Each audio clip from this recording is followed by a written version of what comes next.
ਰਸਮਾਂ ਨੂੰ ਅਸਾਂ ਬਣਾਇਆ, ਰਸਮਾਂ ਨੇ ਸਾਨੂੰ ਨਹੀਂ ਬਣਾਇਆ।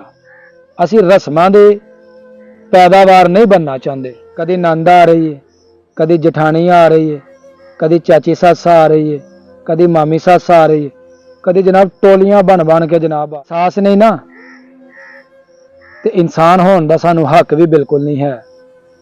क्योंकि जो रस्मां बनिया ने ना ऐसा खुद अपनी बच्ची नू इज्जत दे नाल अपने घर की तरफ रुखसत कर सके। अगर किसी नू मेरिया गल्लां बुरियां लगियां होन ते उन्हां को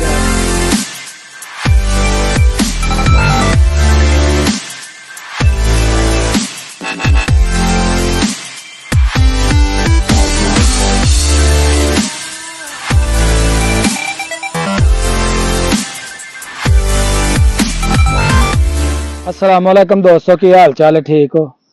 मैं जी तुहाडा दोस्त सुल्तान शेख पंजाब के खूबसूरत संती शहर सियालकोट तो ते तुसीं वेखण दे हो मेरा यूट्यूब चैनल अपना पंजाबी विलाग। रस्मां नूं असां बनाया, रस्मां ने सानू नहीं बनाया। असीं रस्मां दे पैदावार नहीं बनना चाहते। दोस्तों अज तुहाडे नाल गल करांगे कि जिहड़ियां रस्मां फजूल किस्म दियां असां बना लईआं ने उन्हां नूं किस तरह खत्म किया जा सकता है। जिहड़े तगड़े लोग ने वो ते इन्हां रस्मां दा पालन कर लैंदे ने, वो ते इन्हां रस्मां नूं निभा सकदे ने, ते जिहड़े माड़े ने मजदूरदार ने वो अपनी रस्मां नूं इन्हां रस्मां नूं किस तरह जिहड़ा ना निभा करन दे। ते अज उन्हां रस्मां दे बारे च असीं गल करांगे। 3 लाख दा जहेज, 5 लाख का खाना, अंगूठी पहनाई, घड़ी पहनाई, मकलावे दे दिन का खाना, वलीमे दे दिन का नाश्ता, बेटे नूं रुखसत किया ते सारे ससुराल वालियां दे कपड़े भेजना, बेटे नूं जांदियां होयां उहदे पिछे नाल खाना भी भेजना। धी है कि कोई सजा है?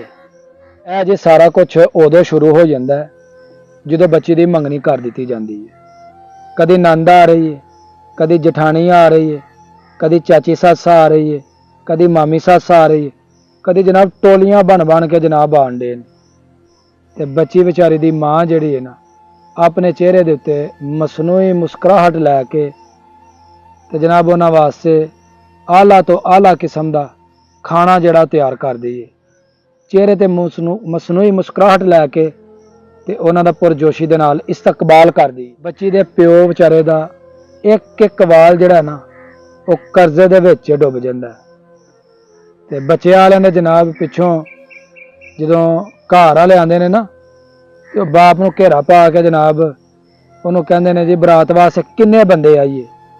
100-200 ते जिहड़ा ना वो साडे अपने रिश्तेदार ही हो जाने ने। कोई गल यार करन वाली, कुछ एहसास इंसान नूं होना चाहिए। एहसास नहीं ना तो इंसान होने का सानू हक भी बिल्कुल नहीं है। क्योंकि जो रस्मां बनिया ने ना ऐसा खुद बनाइया ने, एक दूसरे नूं जनाब फाह पाने वास्ते बना छड़िया ने। बिल्कुल फजूल किस्म दी रस्मां ने। जिहड़े मैं पहलां गल्लां कीतियां ने, हमेशा सादगी दे विच जिहड़ा ना रह के वो काम करना चाहिए। सादगी दे विच रब राजी हुंदा है, रब दा रसूल राजी हुंदा है। साढ़े नबी पाक सल्लम ने अपनी बेटी नूं किस तरह रुखसत किया सी। बड़े जनाब अपना बराती बुला ले सन, बड़ा जहेज जिहा दिता सी। तुहानूं पता जो जहेज दे विच दिता है, एक मसाला, एक लोटा ते एक चक्की। ते असीं जनाब दुनियादारी नूं अपना आप दस्सण वास्ते ते जनाब असीं बड़े अमीर तरीन घर दी जनाब नूंह लैके आए हैं। देखो सानूं की मिलिया ते सानूं शर्म आनी चाहिए इहो जिहा काम करन लगे। जो फिर बच्ची बेचारी दा बाप घर आंदा ना तो शाम नूं बच्ची अपने बाप दा सिर दबांदी है ना ते रोंदी है कि मेरे बाप दा एक एक वाल जिहड़ा वो मेरी वजह तो कर्जे दे विच डुब गया।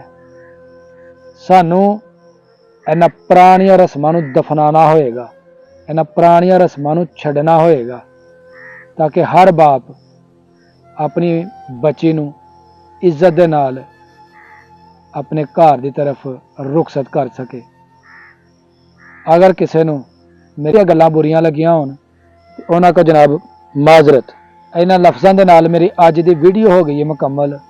ਅਗਰ ਵੀਡੀਓ ਪਸੰਦ ਆਏ, ਵੀਡੀਓ ਚੰਗੀ ਲੱਗੇ, ਲਾਈਕ ਕਰਨਾ ਨਹੀਂ ਭੁੱਲਣਾ, ਵੀਡੀਓ ਨੂੰ ਜ਼ਿਆਦਾ ਤੋਂ ਜ਼ਿਆਦਾ ਸ਼ੇਅਰ ਕਰਨਾ ਹੈ, ਕਮੈਂਟ ਬਾਕਸ ਦੇ ਵਿੱਚ ਆਪਣੀ ਰਾਏ ਦਾ ਇਜ਼ਹਾਰ ਜ਼ਰੂਰ ਕਰਨਾ ਹੈ ਤੇ ਚੈਨਲ ਤੇ ਅਗਰ ਨਵੇਂ ਹੋ ਤੇ ਚੈਨਲ ਨੂੰ ਸਬਸਕ੍ਰਾਈਬ ਕਰ ਲਓ, ਨਾਲ ਬੈਲ ਆਈਕਨ ਨੂੰ ਦਬਾ ਕੇ ਆਲ ਨੋਟੀਫਿਕੇਸ਼ਨ ਤੇ ਸੈੱਟ ਕਰ ਦਿਓ ਤਾਂ ਕਿ ਆਉਣ ਵਾਲੀ ਵੀਡੀਓ ਦਾ ਨੋਟੀਫਿਕੇਸ਼ਨ ਤੁਹਾਨੂੰ बर वक्त ਪਹੁੰਚਦਾ ਰਹੇ। ਮੈਨੂੰ ਦਿਓ ਇਜਾਜ਼ਤ, ਹਮੇਸ਼ਾ ਖੁਸ਼ ਰਹੋ, ਆਬਾਦ ਰਹੋ। ਅੱਲਾਹ ਹਾਫਿਜ਼।